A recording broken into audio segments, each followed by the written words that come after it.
ꯑꯩꯁꯦ ꯊꯕꯛ ꯃꯆꯥ ꯑꯃꯒꯤ ꯂꯥꯛꯄꯅꯦꯕꯀꯣ ꯍꯥꯏꯗꯣꯛ ꯑꯩ 10ꯗ report You know just what you do to me. Play my emotions like a pair of puppet strings. Hello everyone, welcome back.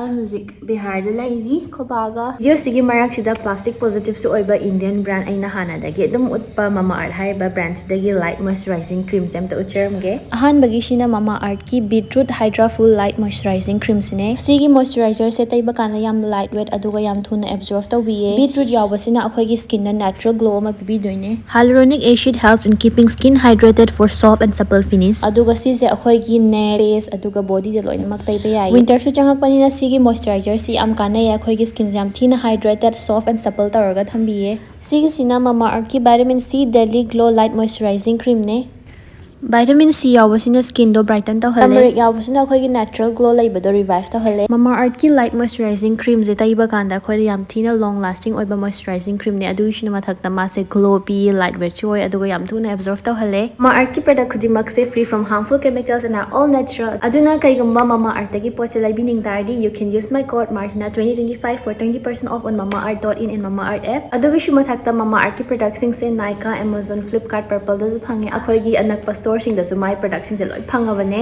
ꯃꯃꯥ art ꯂꯤꯁꯟꯁ to you so use their products and share your suggestions they improve their onion shampoo based on your input plus they are always upgrading their products through research and innovation for better quality ꯃꯥꯒꯤ ꯑꯣꯏꯅ ꯑꯇꯣꯞꯄ ꯚꯦꯔꯤꯌꯦꯟꯠ ꯑꯃꯅ rice ꯖꯤꯚꯤ bright light ꯃꯣꯏꯁꯆꯔꯥꯏꯖꯤꯡ cream ꯑꯗꯨꯒ ꯑꯃꯅ ꯀꯣꯀꯣꯋꯥ rich ꯃꯣꯏꯁꯆꯔꯥꯏꯖꯤꯡ cream ꯑꯅꯤꯁꯤꯅꯦ ꯁꯤꯒꯤ ꯄ꯭ꯔꯗꯛꯁꯤꯡꯁꯦ ꯀꯩꯒꯨꯝꯕ ꯄꯥꯝꯕꯤ ꯇꯥꯔꯗꯤ ꯑꯩꯒꯤ ꯃꯈꯥꯒꯤ ꯗꯤꯁꯀ꯭ꯔꯤꯞꯁꯟꯗ ꯂꯤꯡꯛ ꯑꯣꯏꯅ ꯍꯥꯞꯆꯔꯝꯒꯦ ꯐꯖꯅ ꯆꯦꯛ ꯑꯥꯎꯠ ꯇꯧꯕꯤꯌꯣ ꯁꯤꯌꯥꯁꯤꯠꯁꯦ ꯑꯗꯨꯝ ꯊꯛꯄꯅꯦ ꯅꯨꯡꯇꯤ ꯁꯤꯌꯥꯁꯤꯠ ꯑꯩꯅ ꯍꯥꯏꯕꯗꯣ ꯁꯤꯌꯥꯁꯤꯠꯁꯦ ꯇꯤꯡꯍꯧꯗ꯭ꯔꯁꯨ ꯄꯨꯛꯇ ꯇꯨꯝꯖꯈ꯭ꯔꯦ ꯄꯨꯛꯇ ꯄꯣꯛꯆꯔꯛꯑꯅꯤ ꯑꯗꯨꯗ ꯊꯝꯃꯝꯕꯅꯦ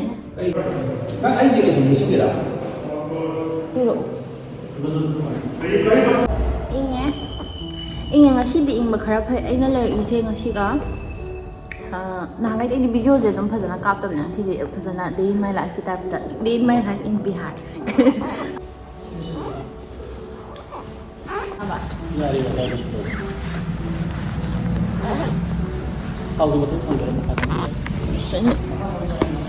ꯇꯨꯝꯍꯧꯒꯠꯄꯩ ꯃꯥꯏꯒꯁꯦ ꯏꯄꯣꯝ ꯄꯣꯝꯃꯦ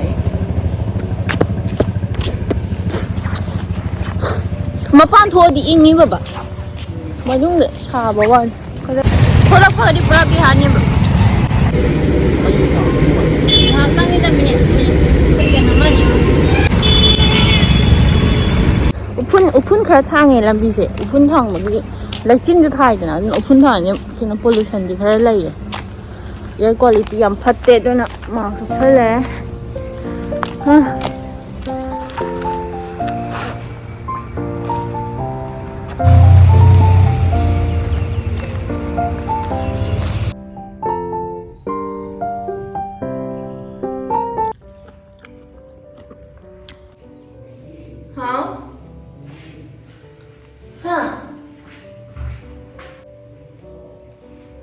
ꯂꯣꯏꯔꯦ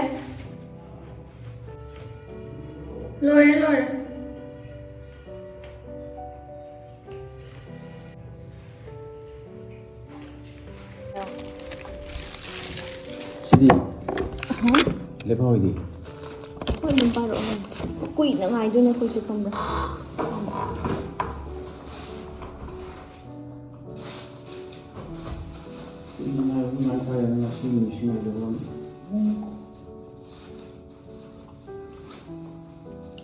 ꯃꯈꯥ ꯂꯩꯔꯝꯃꯅꯤꯅꯦ 7:45ꯗ ꯍꯥꯏꯌꯦ ꯃꯥ ꯂꯥꯛꯑ call ꯇꯧꯖꯔꯛꯑꯅꯤ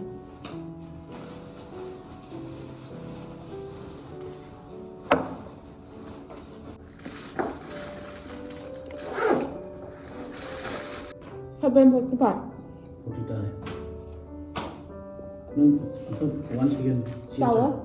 Kaya Tower mo siya mata. Sisa ako yung dignisin. Tidak ya. Ano ito?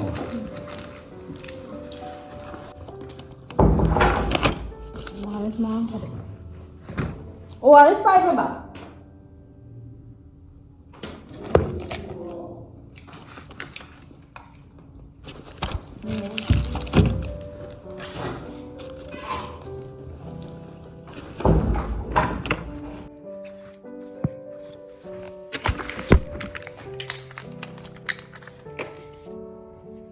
막 지내주세요. 이 자체로 보시죠. 왜 자체로 내?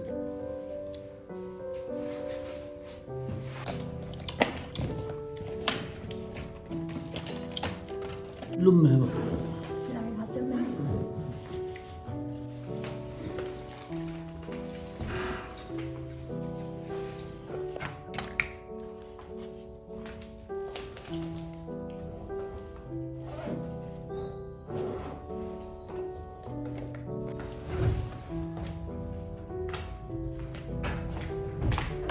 Rồi đấy. Thôi.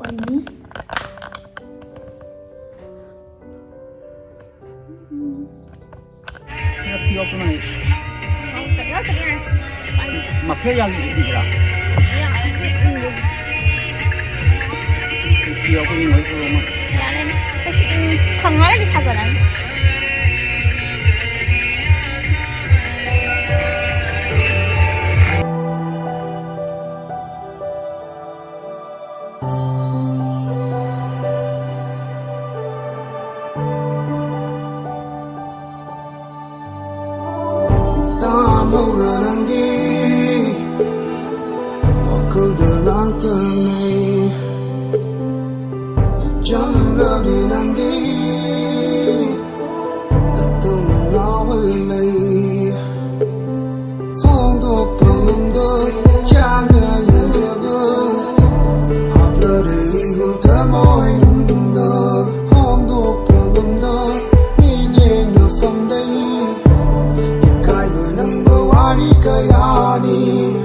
Coi nở pai bị chết lại câu lắm nữa bao người đi sinh vì đã tù cơ đi cùng người tha chờ mà mang nữa đúng xin mơ đỡ bao tâm vì đã tù nắng mưa ai chờ đắm ghê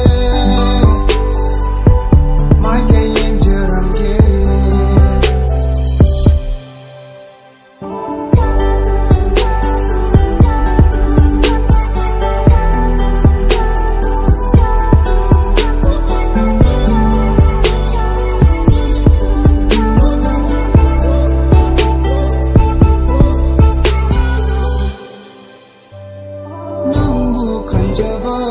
lâm lan đôi đi ulam gadar lại đêm đi nắng nở nắng đi si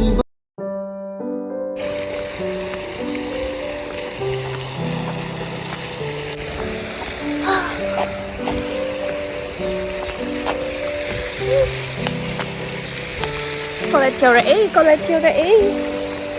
Anh sẽ thả bật mặt trăng mag-ilak sa mga ko. Ito araw ko na hair. Ciao, ikaw kan pasama. 여기 한국은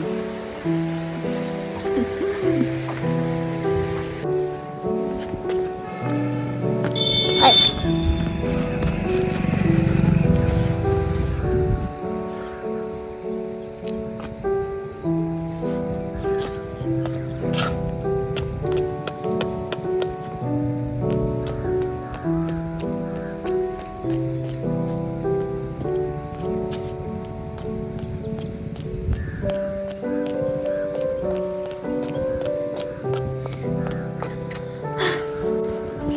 Mapakay ta dore kung tara da reporting ni. Mo yung hamdam chao.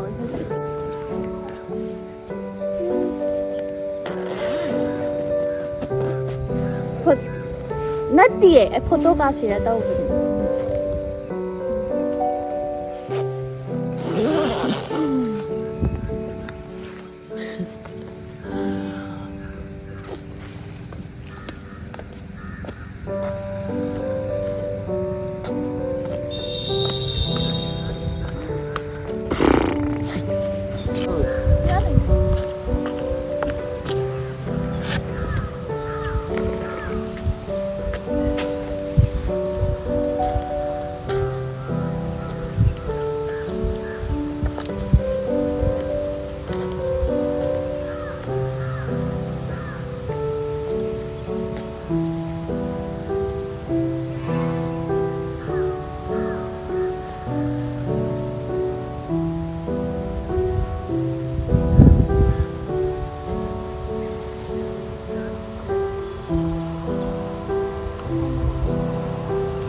ꯌꯥꯝ ꯌꯥꯝ